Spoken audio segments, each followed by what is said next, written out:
What's wrong, Hal? Jeff Thorne, the new writer of Green Lantern, says he hates me. Why? He says I'm two dimensional and boring. Two dimensional and boring? Well, I run rings around everybody who has related to that. Now available in paperback and e-readers, E-Steam Blast from the Past. Hell's aspiring angel takes on her demonic doppelganger in this action-packed, time-traveling E-Steam series adventure. Get E-Steam Blast from the Past with a bonus E-Steam comic book, No Good Deed, in paperback and e-readers at online booksellers everywhere. Recently, Jeff Thorne, the writer of the upcoming new Green Lantern comic, stated on Bleeding Cool that he hated Hal Jordan, the character associated with the Green Lantern character for many years. Now, this upset many older comic fans who associate Hal Jordan with the role of being Green Lantern and because the Hal Jordan character is the one who ushered in the concept of Green Lantern in the Silver Age and ushered in the whole concept of the Green Lantern Corps.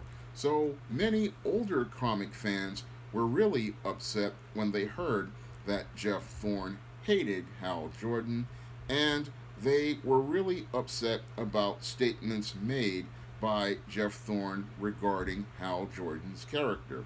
Now, your Jeff Thorne has stated in a Bleeding Cool article, which presented many of his tweets, that the Hal Jordan character is two dimensional and he's not very interesting. And he called him a cardboard character with a Hal Jordan face on it, and this set off many old school Green Lantern fans.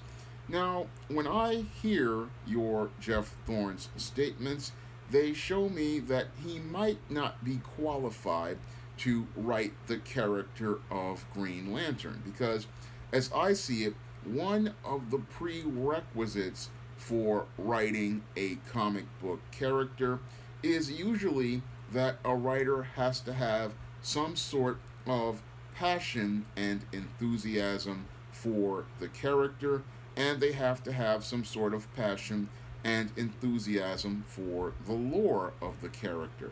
And while I and myself have had my issues with bad runs of Green Lantern featuring Hal Jordan, such as your Gerard Jones's absolutely horrible run during the 1990s, I really cannot go out here and say that I hate the character because I know that when good writers like Denny O'Neil get a hold of the Green Lantern character like they did during their classic Hard Traveling Heroes arc, the Hal Jordan character can be made interesting.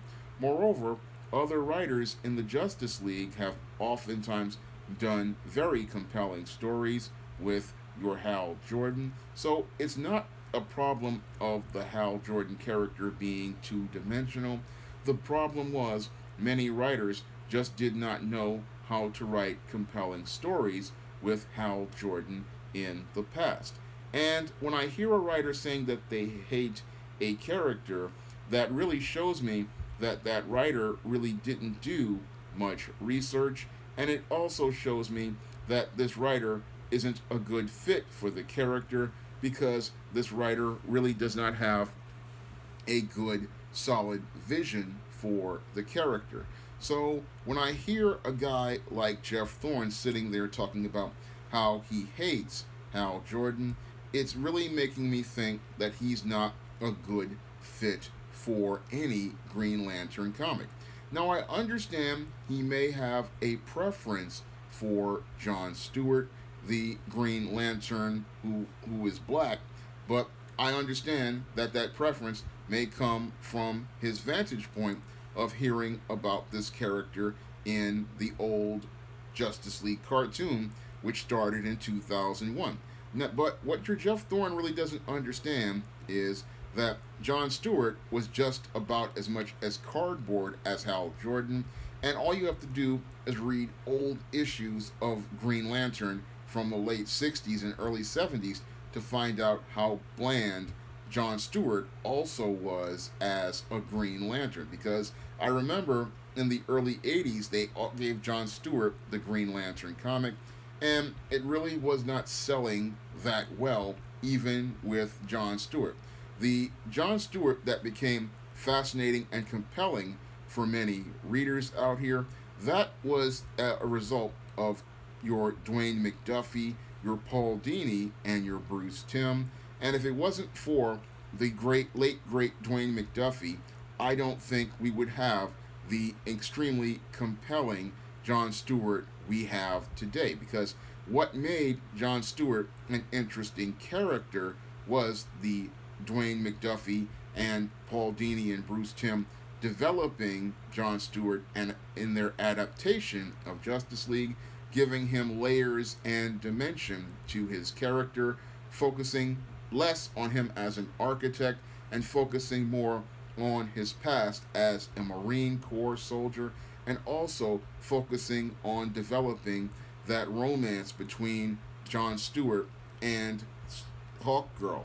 All of that came from the TV show, and all of that came from Dwayne McDuffie primarily, and that's where Jon Stewart became a compelling character, and all of that came from the good writing as related to the television show. But because before, if you go out here and you read old Green Lantern comics, you'll find that your Hal Jordan and your Jon Stewart were extremely bland, and neither one really had a very strong voice. The only person who had a really strong voice was Guy Gardner in early 80s and mid 80s Green Lantern comics, and that was due to a retooling of that character as well.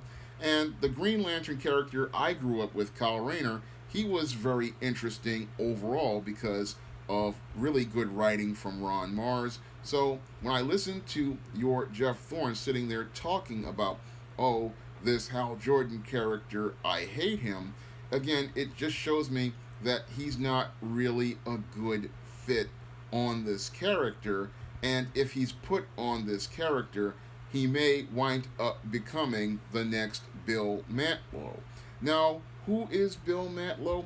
Bill Mantlo was a veteran comic book writer who worked for Marvel for many years, and he was assigned the Canadian comic Alpha Flight after John Byrne left the comic. And after your John Byrne left Alpha Flight, the book about the team of Canadian superheroes, Bill Mantlo took over.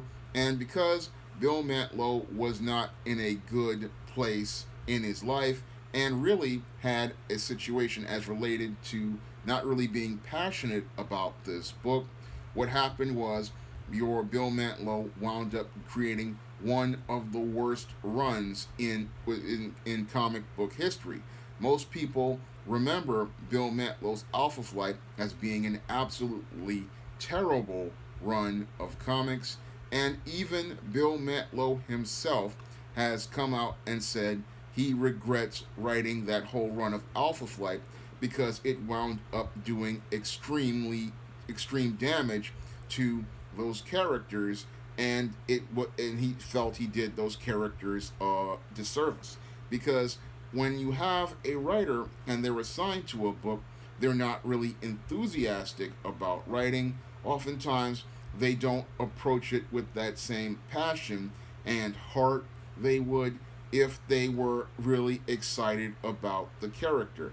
And usually, when you get a writer who isn't really enthusiastic about the character, the history, or the lore of the character, oftentimes what happens is they give you a series of extremely uninspired stories that really don't have an impact on the reader, and oftentimes do damage to the character's history and lore long term. And that's what happened when Bill Mantlo got a hold of Alpha Flight. He really was not enthusiastic about the team. He really was not passionate about the characters, and the Alpha Flight book suffered as a result, and those characters were never really the same ever after Bill Mantlo got a hold of those characters. So when I hear a guy like your Jeff Thorne saying he hates Hal Jordan.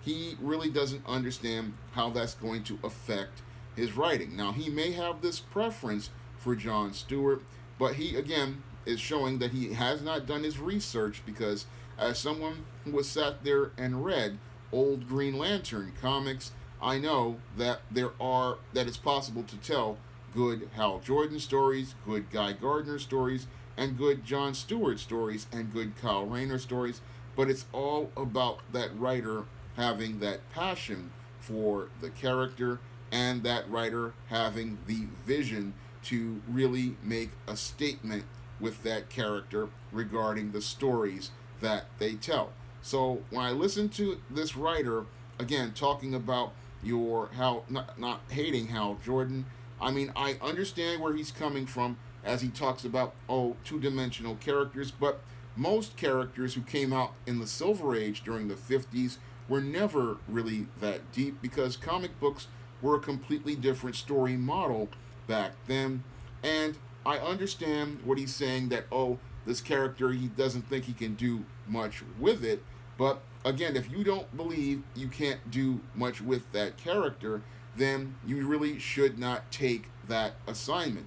I know as a professional, if I get assigned a character that I'm not passionate about, I would really want to consider turning that down because I'm not going to put my best work forward in that character. Because if you're a professional and you're out here and you get assigned a character and you're not really enthusiastic about that character, sometimes it's best to just decline the gig regarding that character than go out here and produce a run of really uninspired comics, wind up with really poor sales numbers, and wind up with alienated comic fans that wind up destroying your long-term reputation as a writer. Because when people start to think about bad runs of comics like Bill Mantlow's Alpha Flight or Gerard Jones's run on Green Lantern, that's something that can impede you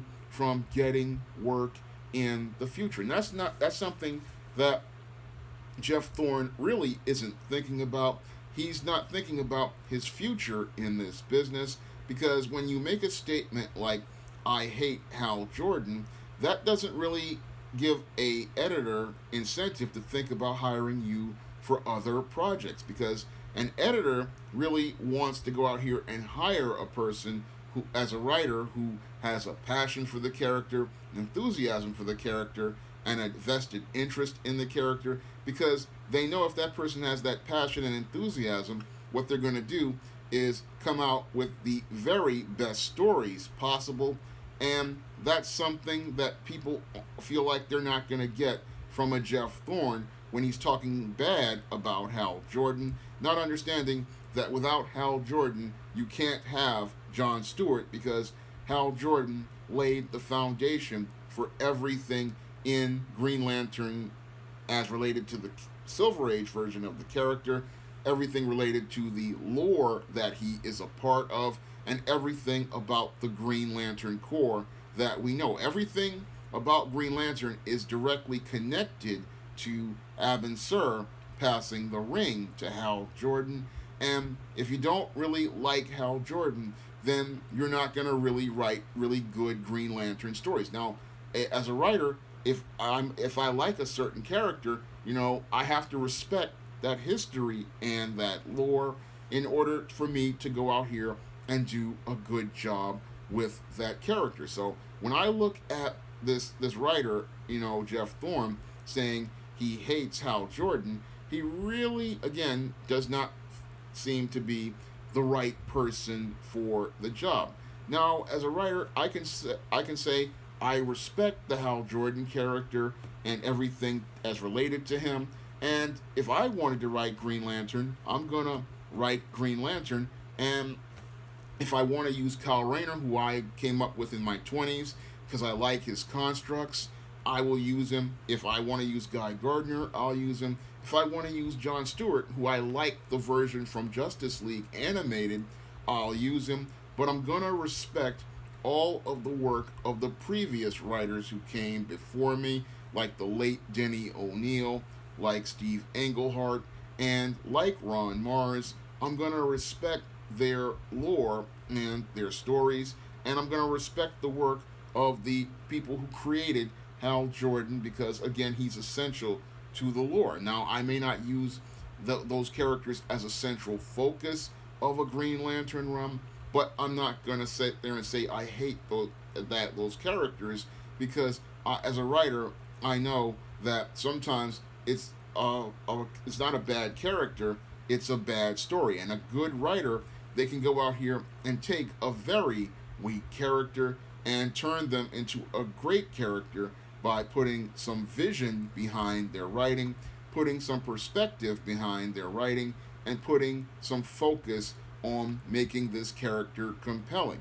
I mean, I originally myself wrote a whole proposal on my blog regarding a run of Wonder Woman comics, and I thought of ways to make that character, as I thought, more compelling by doing things like rebuilding the Rogues Gallery and doing things like trying to make Diana more contemporary.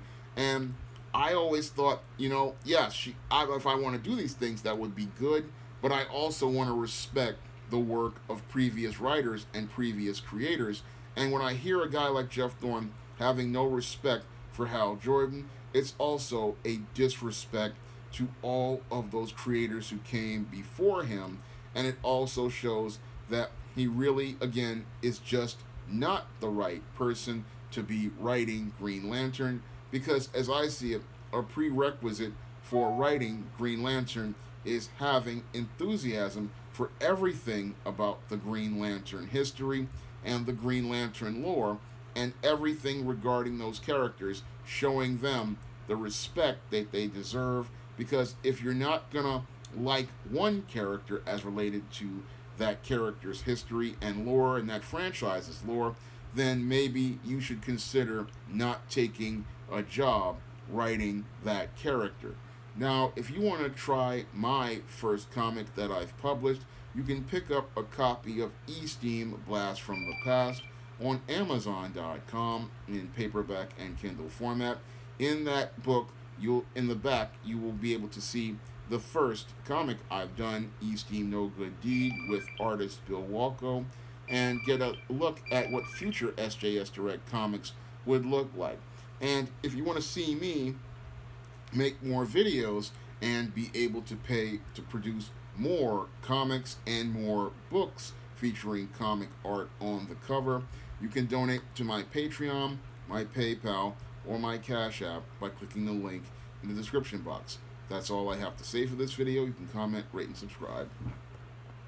Now available in paperback and Kindle, Vampires Stalk the Darkness of the Eternal Night. Get your copy of Eternal Night in paperback and Kindle on Amazon.com.